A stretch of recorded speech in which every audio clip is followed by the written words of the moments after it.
교회 안에는 많은 종류의 사람들이 있습니다. 많이 배운 사람도 있고 적게 배운 사람도 있고 건강한 사람도 있고 병든 사람도 있고 또 재물이 많은 사람도 있고 지극히 가난한 사람도 있고 말을 잘하는 사람도 있고 못하는 사람도 있고 남자도 있고 여자도 있고 젊은이도 있고 어린아이도 있고 또 나이가 연세가 드신 분들도 또 있는 것을 보게 됩니다. 수없이 많은 종류의 사람들이 교회를 다니죠. 그래서 그렇게 빈부 남녀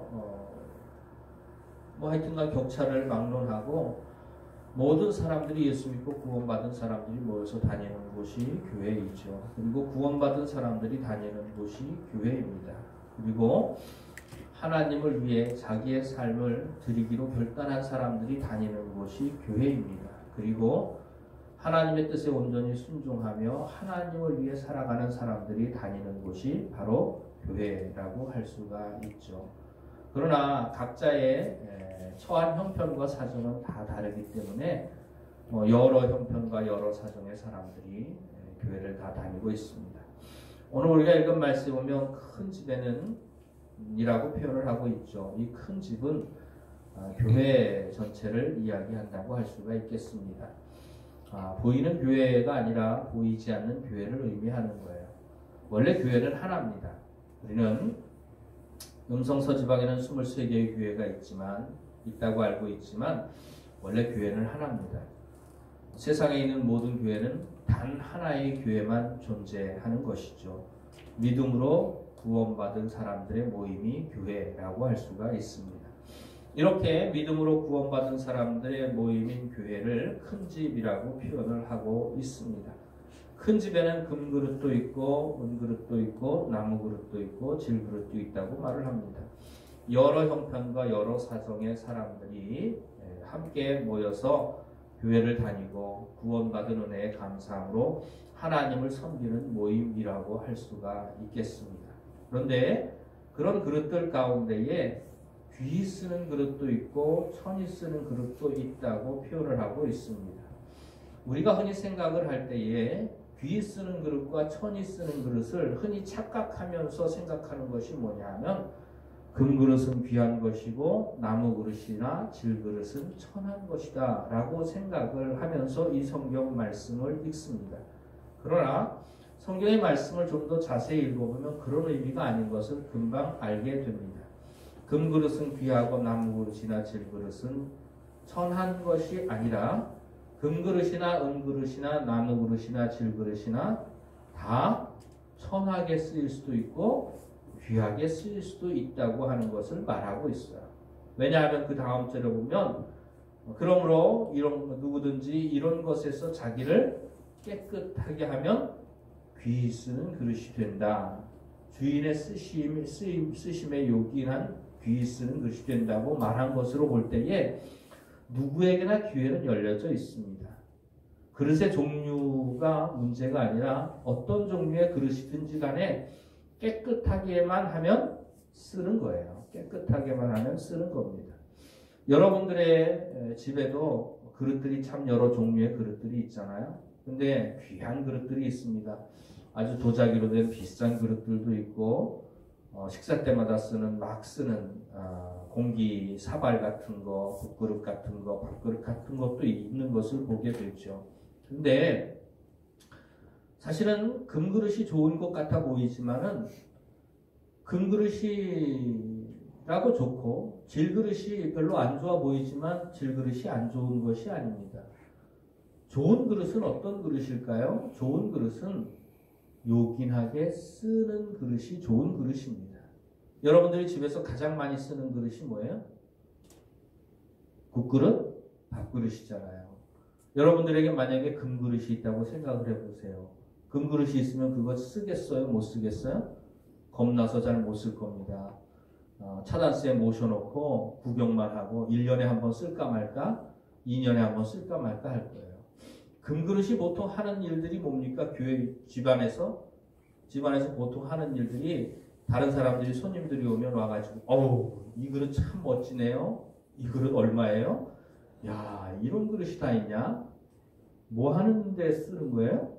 폰 잡는 데 쓰는 거예요. 사실은 귀한 그릇은 사실은 쓰기도 아깝고 쓰기도 겁나고 폰 잡는 데 사용되어지는 것을 보게 됩니다. 오늘 우리가 읽은 말씀의 내용은 금그릇이든 은그릇이든 나무그릇이든 질그릇이든 그릇의 종류와는 상관이 없다고 하는 것을 말하고 있어요. 그게 무슨 말이냐 하면 있는 사람이든 없는 사람이든 건강한 사람이든 병든 사람이든 많이 배운 사람이든 적게 배운 사람이든 나이가 많은 사람이든 나이가 적은 사람이든 그것과 상관없다고 하는 것입니다. 각자의 형편이 있죠. 각자의 사정이 있습니다. 그러나 그 각자의 처한 형편 가운데에서 자기 자신을 깨끗하게 하면 하나님께서 써주신다고 하는 얘기를 하고 있는 겁니다. 그러니까 하나님께서 쓰시는 그릇은 어떤 그릇이에요? 깨끗한 그릇입니다. 거룩한 그릇입니다. 이게 뭐냐 하면 자기 생각, 자기 욕심 다 내려놓고 하나님이 쓰시기에 합당하게 하나님 앞에 나를 전적으로 맡길 수 있는 인생, 전적으로 내어놓을 수 있는 인생, 하나님이 쓰시기에 합당한 그런 심령으로 준비되어진 사람이라고 할 수가 있겠습니다. 우리는 하나님 앞에 참 거짓말 참 많이 합니다. 하나님 앞에 우리의 인생을 드렸습니까? 안 드렸습니까? 우리의 삶을 드렸습니까? 안 드렸습니까? 하나님 앞에 우리의 삶을 드렸어요. 하나님 앞에 나의 삶을 드린 적이 있는 기억이 없는 사람들, 드린 적이 없는 사람들은 내가 구원받았는지 안 받았는지 다시 한번 잘 생각해 봐야 됩니다. 구원받은 사람은 다 하나님 앞에 자기 인생을 드렸어요. 주님 나를 위해 십자가에서 생명 주셨으니 내가 주를 위하여 생명까지라도 버리겠습니다. 나의 삶을 주님께 드립니다. 나의 인생을 주님께 드립니다. 우리가 헌금할 때 찬송 부르는 찬송 가운데 자주 부르는 찬송 가운데 내게 있는 모든 것을 아낌없이 드리네. 그 찬송 부르면서 헌금하잖아요. 근데 내게 있는 모든 것을 아낌없이 드리면서 그 찬송을 불러야 마땅한데 사실은 아끼면서 드리고 안 드리면서 드리는 척하고 주님께 다 드린다고 입으로는 말하지만 자기 것 뒤로 다 챙겨놓고 그렇게 주님 앞에 입에 발린 찬송을 드릴 때가 참 많은 것 같습니다. 거짓말의 선수들이죠. 예수님을 만난 사람들은 적어도 고백에 있어서는 그리고 진리에 있어서는 내가 주님 앞에 다 드리고 다 포기하고 다 버리고 주님께 나의 삶을 온전히 맡기는 것이 당연하다고 하는 것을 알고는 있어요. 깨달아 알고 있습니다. 그런데 그렇게 사느냐 살지 못하느냐가 문제죠. 사실은 그렇게 살기 위해서 많은 시간과 많은 실패들이 필요하고 많은 노력들이 필요하고 많은 훈련과 많은 연습들이 필요하죠. 우리가 잘 알고 있는 아브라함을 믿음의 조상이라고 이야기를 합니다. 그리고 참 믿음 좋은 사람이라고 우리가 말을 하는데 아브라함의 삶을 가만히 살펴보면 어떤 때는 믿음이 있는 것 같다가도 또 어떤 때는 믿음이 없는 것 같고 어떤 때는 또 믿음이 좋은 것 같다가도 또 어떤 때는 믿음이 나쁜 것 같기도 한 모습을 보게 됩니다. 그렇게 믿음의 기복이 있어요. 아브라함에게도 믿음의 기복이 있습니다. 75세에 하나님의 부름을 받았을 때는 믿음으로 결단하고 하나님의 말씀을 쫓아서 갔어요. 어디로 가는지도 모르고 갔어요.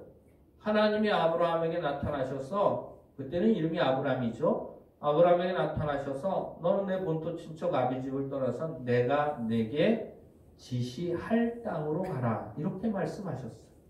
지시한 것도 아니에요. 지시할 테니까 일단 떠나. 자기의 삶을 자기가 지금까지 살고 있던 터전을 버리는 것이 얼마나 힘듭니까? 이사를 한번 하는 것도 힘든데 이사가 아니라 이건 외국으로 이민을 가는 거야. 외국으로 이민을 가는 건 얼마나 힘듭니까? 그런 하나님의 말씀을 따라서 어디로 가는지도 모르고 아브라함이 떠났어요. 믿음이 있는 것 같죠. 그런데 가나안 땅에 도착해 보니까 그 땅에 흉년이 들었어요. 그러니까 하나님이 들어가서 살게 하신 땅을 떠나서 애굽 땅으로 가게 되는 것을 봅니다. 이건 믿음이 전혀 없는 사람이죠. 하나님의 도우심으로 다시 가나안 땅으로 올라왔는데 하나님께서 너에게 자식을 주겠다고 약속했는데 약속한 말씀을 아브라함이 믿었어요. 그랬는데 금방 또 믿음이 사라집니다.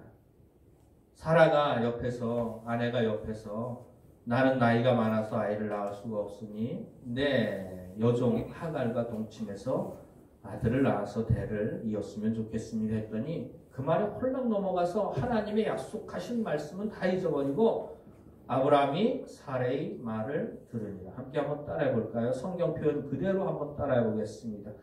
아브라함이 사레의 말을 들으니라. 아브라함이 사레의 말을 들으니라. 누구 말을 들어야 됩니까? 하나님 말씀을 들어야 마땅하죠. 근데 아브라함이 사레의 말을 들었어요. 그렇게 사레의 말을 듣고 낳은 자식이 이스마엘이에요. 그때가 86세입니다.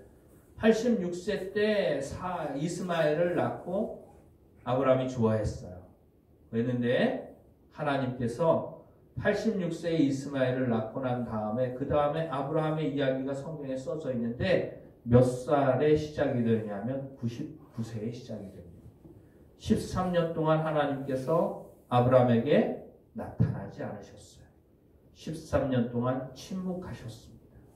그리고 13년 동안 외면하셨어요. 자기 일 자기가 알아서 하고 하나님의 말씀을 우습게 여기는 아브라함 하나님께서 13년 동안 침묵하셨어요. 그리고 난 다음에 99세 때 나타나셔서 나는 전능한 하나님이라. 너는 내 앞에서 행하여 완전하라. 그러면서 내가 내게 씨를 주겠다 말씀하셨죠. 그리고 이삭을 주실 것을 약속합니다.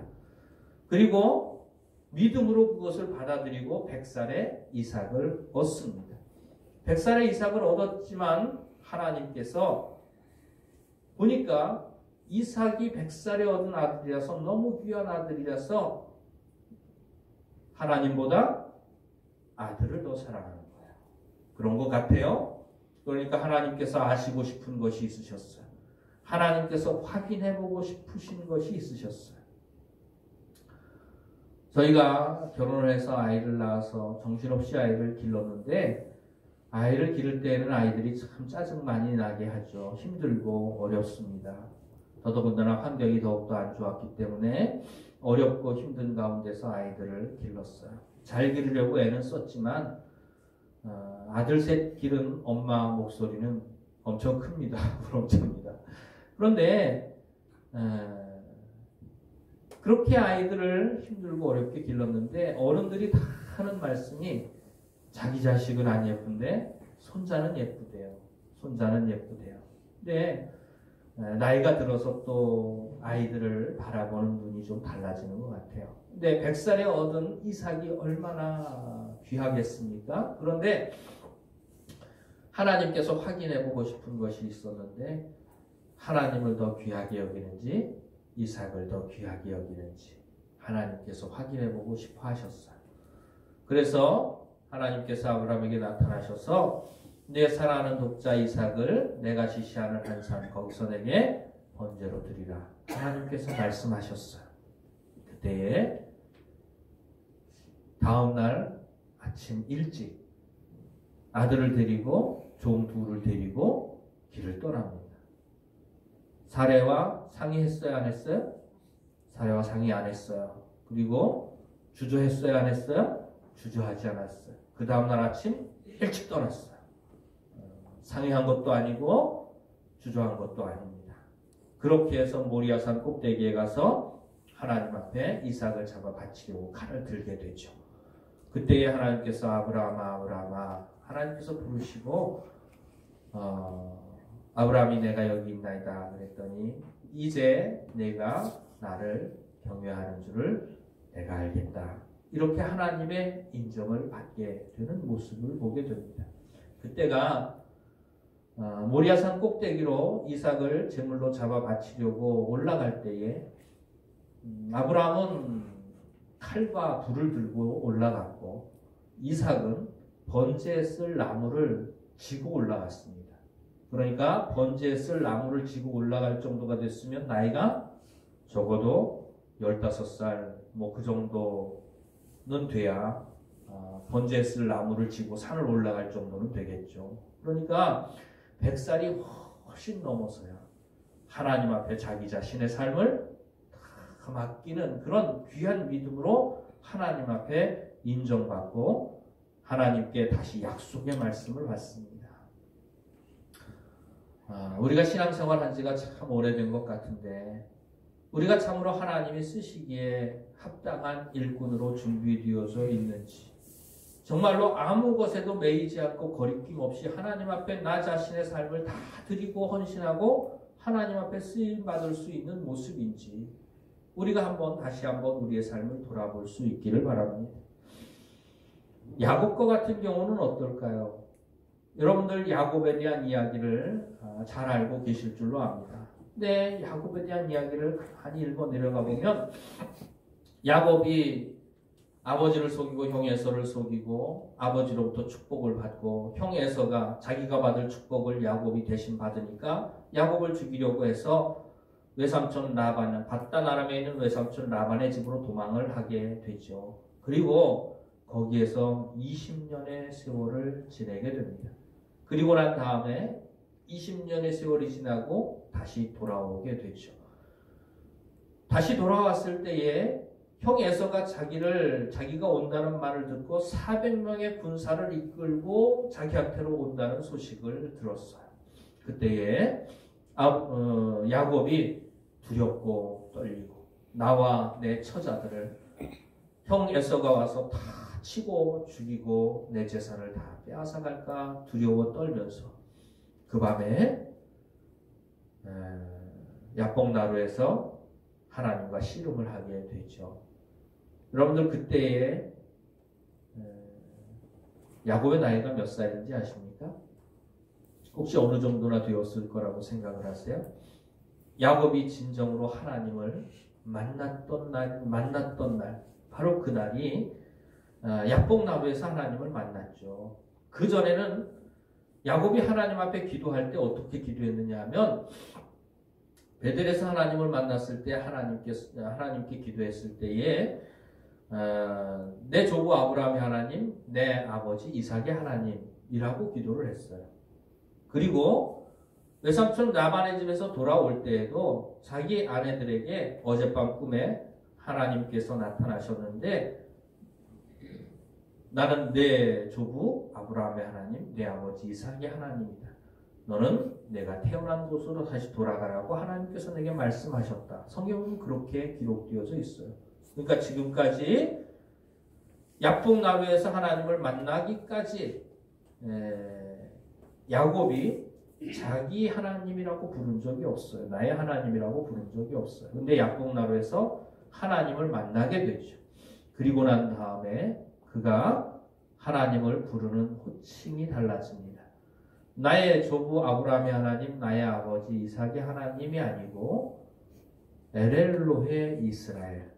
야곱의 이름을 하나님께서 이스라엘로 바꿔주셨잖아요. 그러니까 하나님, 이스라엘의 하나님이라고 하나님을 고백하고 부르는 장면이 성경에 보면 나와 있습니다.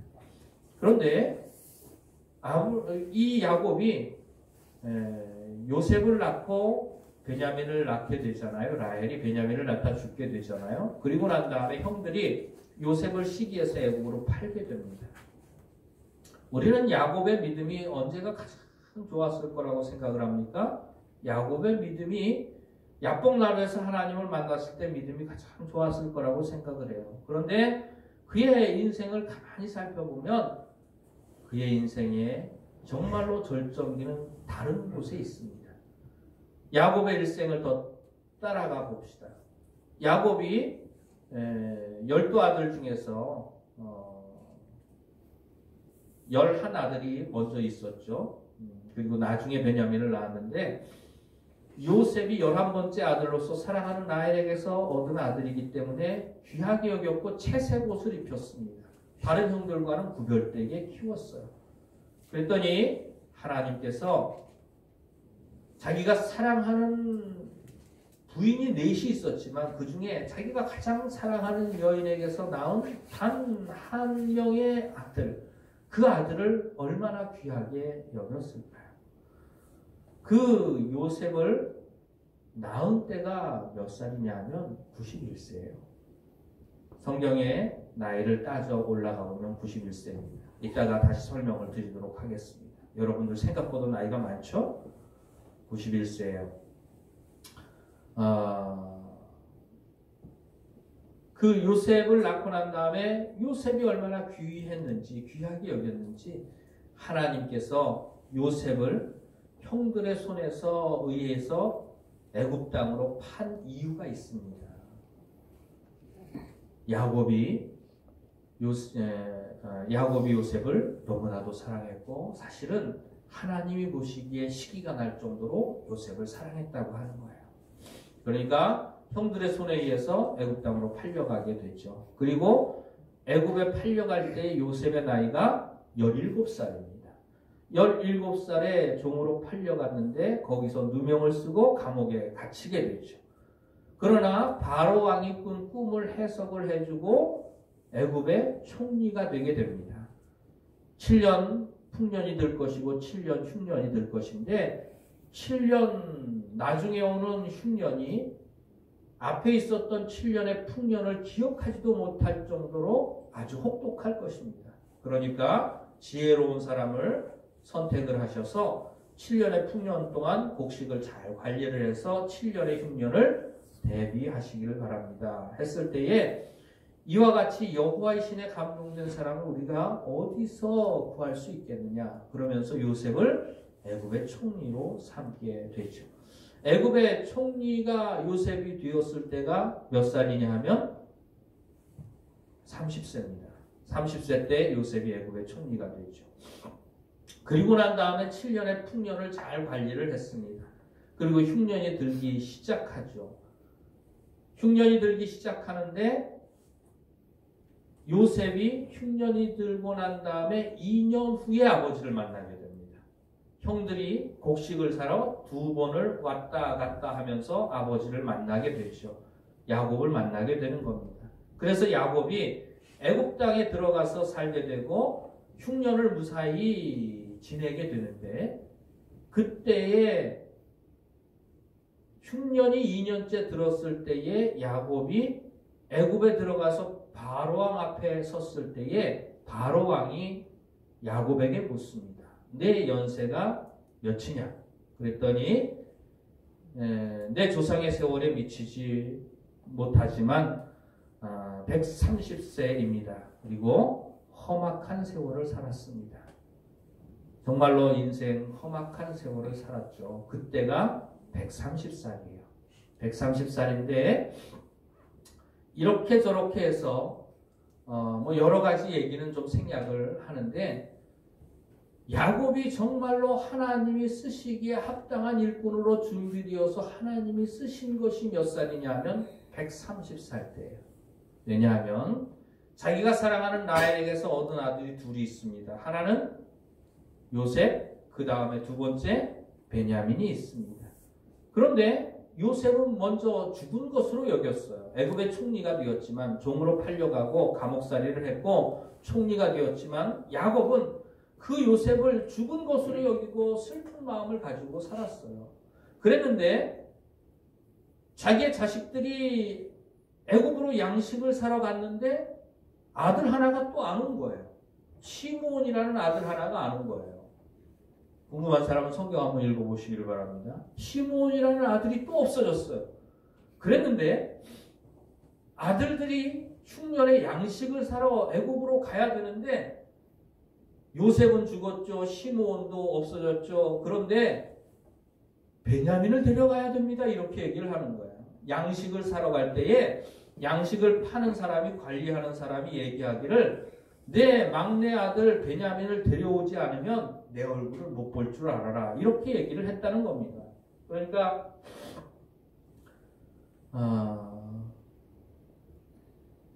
베냐민까지 잘못하면 얼굴도 못 볼 그런 형편에 처해 있는 거예요. 그것도 자기가 사랑하는 라헬에게서 얻은 두 번째 아들이고, 라헬이 베냐민을 낳으면서 죽었어요. 베냐민을 낳으면서 죽었으니 참으로 얼마나 애틋한 아들이겠습니까? 근데 그런 아들을 또 형들이 양식을 사러 가면서 데려가야 됩니다. 안 그러면 양식도 못 사고 우리가 양식이 없어서 다 굶어 죽습니다라고 얘기를 하는 거예요. 그러니까 이 야곱의 입장에서는 얼마나 기가 막힙니까? 요셉도 죽었죠. 시므온도 죽었는지 살았는지 모르죠. 그 다음에 베냐민도 자식들이 데리고 양식 사러 가야 된다고 얘기를 하죠. 그때에 왜 그렇게 자세하게 이야기를 해가지고 막내 아들이 있다는 것, 자기의 막내 동생이 있다는 걸 왜 얘기를 해가지고 그렇게 일을 어렵게 만드냐 그랬더니 그 사람이 아주 세밀하게 세세하게 묻기에 우리가 이럴 줄 모르고 세세하게 대답을 했습니다. 이렇게 표현을 하게 됐죠. 그때에 야곱이 얘기를 합니다. 그래, 그러면은 그 사람에게 줄 선물과 또 돈꾸러미와 양식을 살 돈꾸러미와 그리고 또 베냐민을 데리고 가라. 베냐민이 죽어도 할 수 없다. 베냐민을 하나님께서 데려가시면 죽으면 할 수 없다라고 하면서 자기가 끝까지 붙잡고 놓지 않았던 아들의 삶을 놓아버리고 하나님 앞에 맡기는 모습을 보게 됩니다. 성경 말씀 한번 찾아보도록 할까요? 창세기 한번 찾아보겠습니다.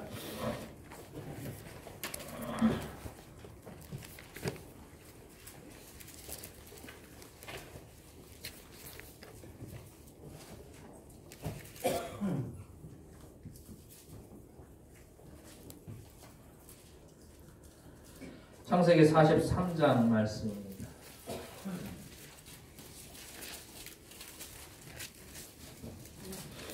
창세기 43장 13절 말씀입니다.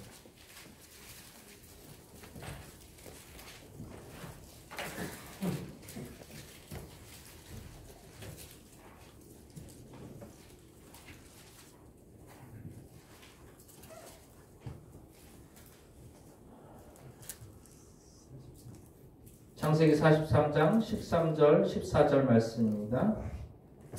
함께 봉독합니다. 시작. 내 아우도 데리고 떠나 다시 그 사람에게로 가라. 전능하신 하나님께서 그 사람 앞에서 너희에게 은혜를 베푸사 그 사람으로 너희 다른 형제와 베냐민을 돌려보내게 하시기를 원하노라. 내가 자식을 잃게 되면 이를 이루다. 다른 형제라는 말은 볼모로 잡혀있는 시므온을 이야기하는 거죠. 그러면서 하나님께서 그 사람 앞에서 너희에게 은혜를 베푸사 그 사람으로 너희 다른 형제와 베냐민을 돌려보내게 하시기를 원하노라. 내가 자식을 잃게 되면 이르리로다. 그것이 하나님의 뜻이라면 내가 자식을 잃게 되면 이르리로다. 자기가 마지막까지 포기하지 못하고 놓지 못했던 그 애틋한 자식 베냐민, 그 베냐민까지 놓아버리는 것이 하나님의 뜻임을 알고 베냐민을 하나님의 손에 맡기고 자신의 삶을 하나님 앞에 맡기는 그런 모습, 바로 이때의 나이가 야곱이 130살이에요. 그리고 그렇게 해서 결국에는 애굽으로 들어가게 되죠. 130살에 애굽으로 들어갔는데 그때 요셉의 나이가 몇 살이었느냐 하면 39살이었습니다. 흉년이 들고 2년이었으니까요. 30살에 총리가 되고 풍년이 7년이 있었고 흉년이 2년이 있고 그때에 야곱이 애굽 땅에 들어갔으니까 요셉이 39살이었습니다. 39살이고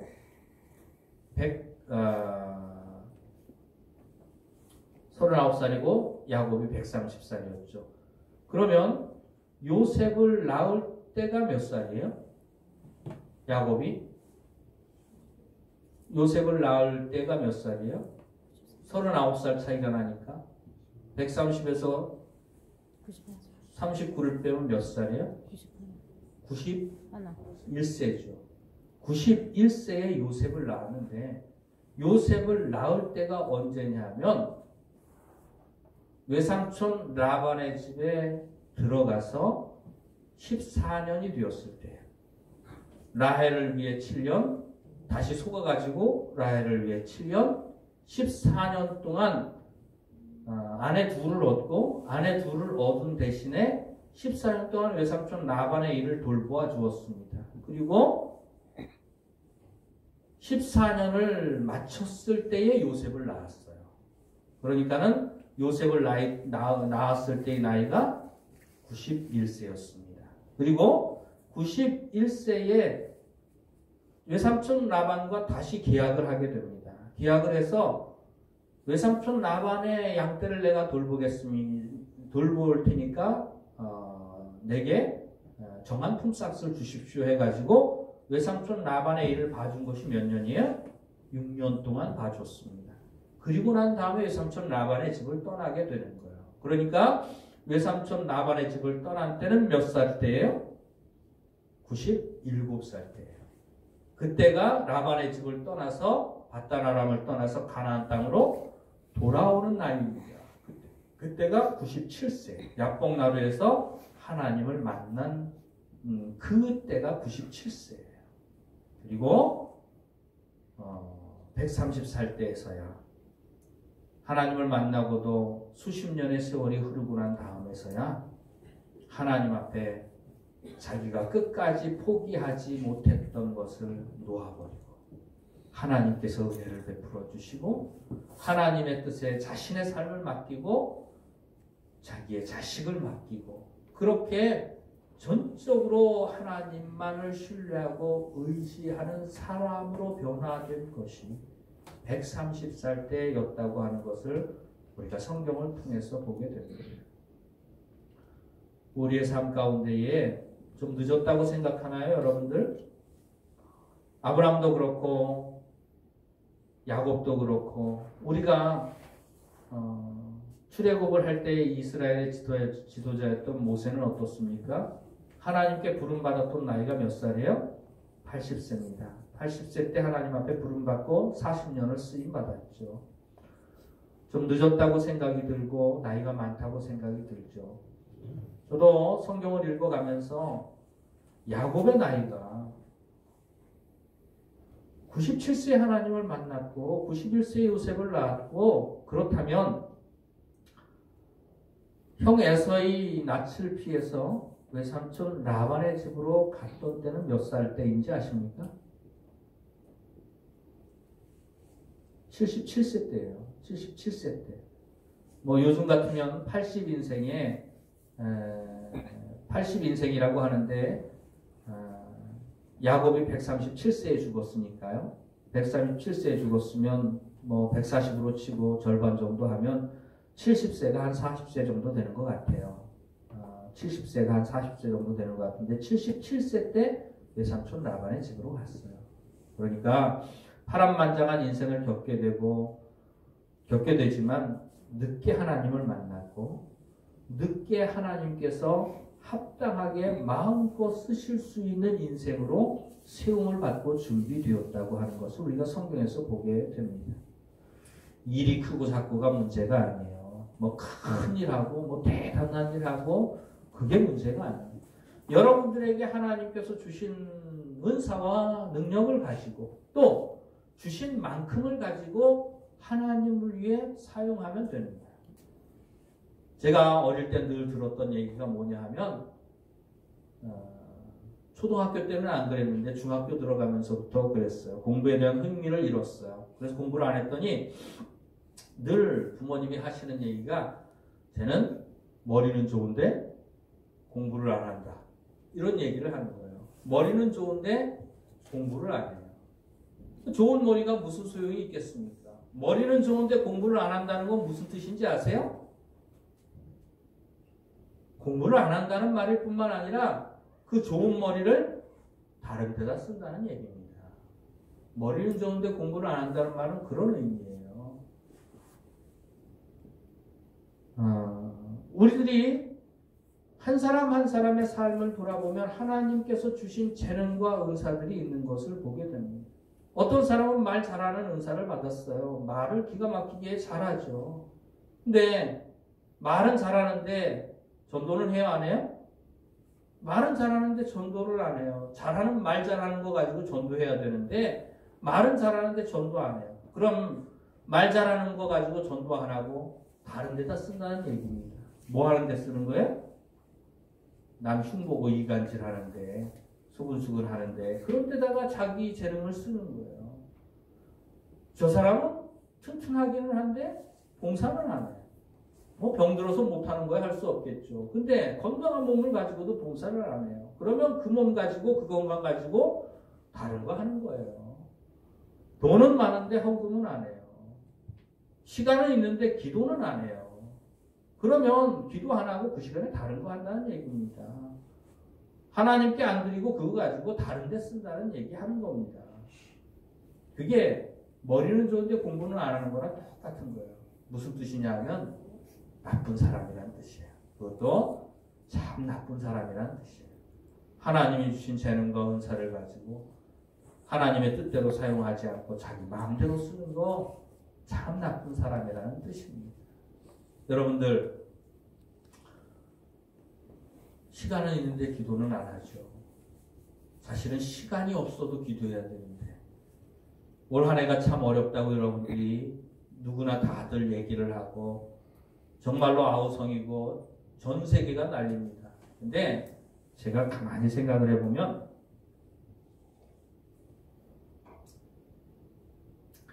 기도 안 하면서도 이 정도 사는 게 기적입니다. 여러분들 그렇지 않습니까?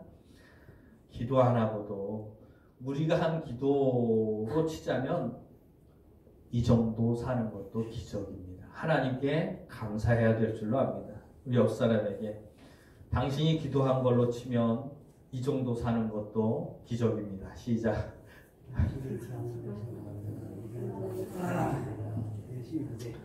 여러분들 참 우리가 기도한 걸로 치자면 이 정도 사는 것도 하나님의 은혜라고 할 수밖에 없는 거예요. 여러분들 참 아까 박 권사님이 기도하시면서도 먹먹히 하시던데 참으로 힘들고 어려운 한 해를 살아오면서 하나님의 은혜를 깨달아 알 수 있기를 바랍니다. 어렵지만 어려운 가운데에서도 분에 넘치는 은혜로 하나님께서 내게 베풀어 주셨다는 사실을 하나님이 주시는 지혜로 깨달아 알고 감사할 수 있기를 주의 이름으로 축원을 드립니다. 그러니까 언제쯤이면 우리가 정말로 하나님이 마음껏 쓰실 수 있는 사람이 될 수 있을까? 아무 것에도 얽매이지 않고 아무 것에도 집착하지 않고 하나님 앞에 나 자신을 온전히 다 드릴 수 있는 때는 과연 언제일까? 과연 그날이 오기는 할까? 세상과 세상 걱정에, 세상 염려에, 세상 욕심에, 세상 즐거움에, 세상 자랑에, 내가 포기하지 못하는 자식의, 재물에, 땅에, 취미에, 오락에, 친구에, 수없이 많은 것들이 하나님이 나를 하나님께서 마음껏 쓰실 수 없도록 붙잡아 매고 있는 겁니다. 내 자식이 죽으면 죽으리로다. 야곱이 130살에 고백했을 때에 하나님께서 모든 것이 합력하여 선을 이루게 하시고 죽은 줄 알았던 요셉도 하나님께서 얼굴을 보게 하시고 사로잡혀 있던 시므온도 하나님께서 보게 하시고 죽을 줄로 알고 죽을지도 모른다고 보냈던 베냐민도 하나님께서 살게 하시고 하나님께서 참으로 놀라운 결과로 허락해 주시는 것을 성경에서 보게 됩니다. 오늘 우리가 읽은 말씀 짧은 말씀이지만은 참으로 하나님께서 귀 쓰는 그릇으로 준비되어질 수 있기를 주의 이름으로 축원을 드립니다. 아멘. 마음껏 쓰실 수 있는 그릇으로 준비되어지기를 주의 이름으로 축원을 드립니다.